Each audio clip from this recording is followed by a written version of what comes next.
ខាងក្នុងដែលមានឯកសណ្ឋានពណ៌លឿងវគ្គផ្លាកលេខ123ស្រីស្រស់គៀនជ្រៃបារមីដេជោដែលអញ្ជើញមកពីវត្តគៀនជ្រៃស្រុកកំពង់ធៀមខេត្តកំពង់ចាមដែលមានឯកសណ្ឋានពណ៌លឿងចំណែកឯខ្សែទឹកខាងក្រៅទុកវគ្គផ្លាកលេខ124ព្រះច័ន្ទកុមារថេរាសែនជ័យបាទថេរាសែនជ័យដែលអញ្ជើញមកពីវត្តកំពង់ស្បូវប្រាសាទសម្បូរខេត្តកំពង់ធំខ្សែទឹកដែលមានឯកសណ្ឋានពណ៌លឿងខ្សែទឹកខាងក្នុងនិងខ្សែទឹកខាងក្រៅទឹមគ្នានៅឡើយទេពុផាជ្រោយថ្មនិងបារមីដេជោគៀនជ្រៃបាទប៉ុនគ្នាជាមួយនឹងប្រចាំកុមារថេរាសែនជ័យបាទសូមមេត្តាជូននីតិនេះទៅគណៈកម្មការបច្ចេកទេសបាទសម្រាប់ប្រចាំកុមារថេរាសែនជ័យទូចាលោកនាងបងប្អូនដែលកំពុងតាមដានទស្សនាទីនេះទៅប្រកបតាមខ្ញុំសូមជម្រាបបន្តទូពិសេសចាគូទី62ស្រីស្រស់គៀនជ្រៃចាបារមីតេជោបាត់ទៅទៅមកខ្សែទឹកខាងក្រៅវិញម្ដងគឺមានឯកសណ្ឋានពណ៌លឿងរីឯព្រះច័ន្ទកុមារថេរាសែនជ័យបាត់ទៅមានខ្សែទឹកខាងក្នុងវិញម្ដងហើយ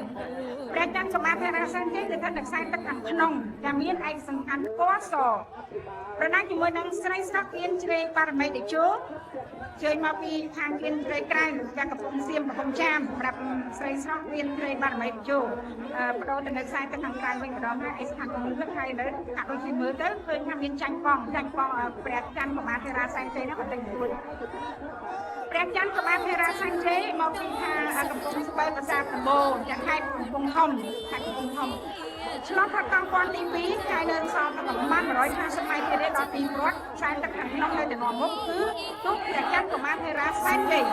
ខ្សែទឹកខាងក្រៅក៏មិនបងអងដែរគាត់ដាក់យកទូ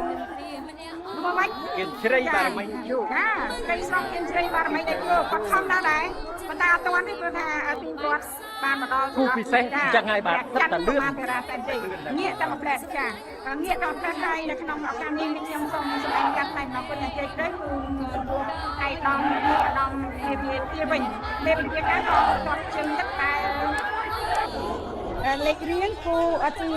58ខ្សែទឹកខាងក្នុងមានឈ្មោះថាសារាយតេជោសែនជ័យជាទូកអញ្ជើញមកពីខេត្តកណ្ដាលទទួលបានការឧបត្ថម្ភដល់គង់គូបំផុតពីសម្ដេចតេជោនាយករដ្ឋមន្ត្រីនិងឯកឧត្តមគុណយឹម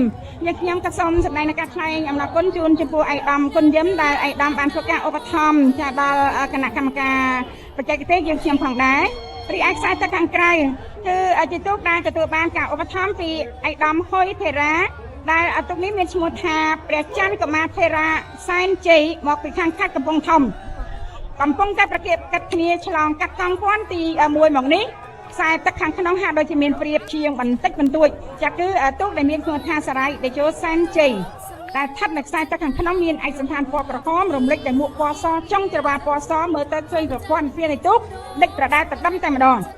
ខ្សែទឹកខាងក្រៅគឺជាទូកដែលមានឈ្មោះថាព្រះច័ន្ទកុមារថេរាសែនជ័យចាសកម្មភាពទូកទាំងពីរនេះឃើញថាស្រួយស្រាលមែនទែនហើយសម្រាប់គូទី59នៃទូក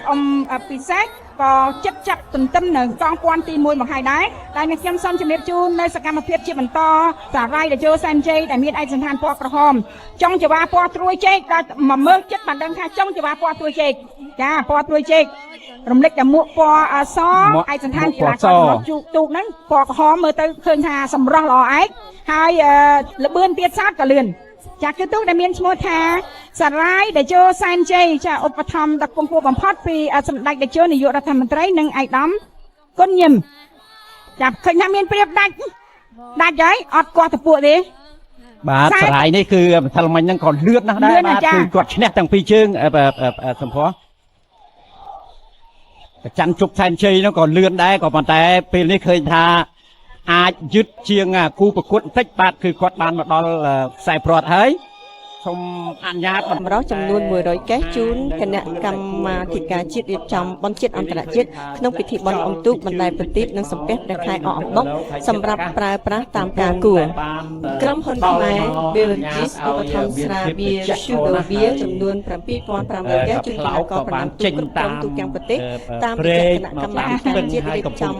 បុណ្យជាតិអន្តរជាតិដែលនឹងចែកចាយជូនកីឡាករទាំងអស់នៅថ្ងៃអាទិត្យទី5ខែវិច្ឆិកាឆ្នាំ2017ក្រុមហ៊ុនខ្មែរ Beverages គ្រប់គ្រងភេសជ្ជៈគ្រប់មុខសម្រាប់បម្រើគណៈបតិភូជាតិអន្តរជាតិក្នុងឱកាសប្រារព្ធពិធីបុណ្យអុំទូកបណ្ដែតប្រទីបនិងសំពះព្រះខែអកអំបុកនៅក្នុងឱកាសនេះដែរក្រុមហ៊ុនខ្មែរ Beverages បានឧបត្ថម្ភដល់ទូរទស្សន៍ជាតិកម្ពុជានៅទឹកសុទ្ធ150កេសទឹកផ្លែឈើ60កេសរយៈពេល3ថ្ងៃនៃពិធីបុណ្យអុំទូក ចិត្តចាប់យោងកងពាន់ទី2ឲ្យមងួតខ្ញុំថាច្បាស់ជាមកលេងគ្នានៅមុខវេទិកាកិត្តិយសទៀតចាពិតជាអញ្ចឹង ព្រោះពេលដែលគាត់ចាប់យោងឆ្លងកងពាន់ទី2មើលទៅគឺគាត់នៅគៀកគ្នាការដែលគាត់អុំគៀកគ្នានេះគឺគាត់នៅប្រមាណកម្លាំងគូដៃគូរបស់គាត់បាទពេលដែលបដូរខ្សែទឹកហើយកម្លាំងរបស់គាត់គឺមិនថមថយទេរឹតតែខ្លាំងក្លាទៅទៀតព្រោះជើងទី2នេះគឺជាជើងចុងក្រោយសម្រាប់ទិវាទី2មើលចុះខ្សែទឹកខាងក្នុងខ្សែទឹកខាងក្នុងគឺព្រះច័ន្ទកុមារថេរាសែនជ័យឯកសណ្ឋានពណ៌សបងចាញ់ទៅលើសារាយដែលចូលសែនជ័យខេត្តកណ្ដាលបាទសារាយដែលចូលសែនជ័យដែលស្ថិតនៅខ្សែទឹកខាងក្រៅបានមកដល់ខ្សែព្រាត់បាទសារាយដែលចូលសែនជ័យទូនេះឧបត្ថម្ភដោយសម្ដេចអគ្គមហាសេនាបតីតេជោហ៊ុនសែននិងអាដាមគុណញឹមចំណែកឯខ្សែទឹកខាងក្រៅដែលមានព្រៀបគឺជាទូកដែលមានឈ្មោះថាព្រះច័ន្ទកុមារថេរាសែនជ័យគឺជាទូកដែលអញ្ជើញមកពីវត្តកំពង់ស្បូវប្រាសាទសម្បូរខេត្តកំពង់ធំ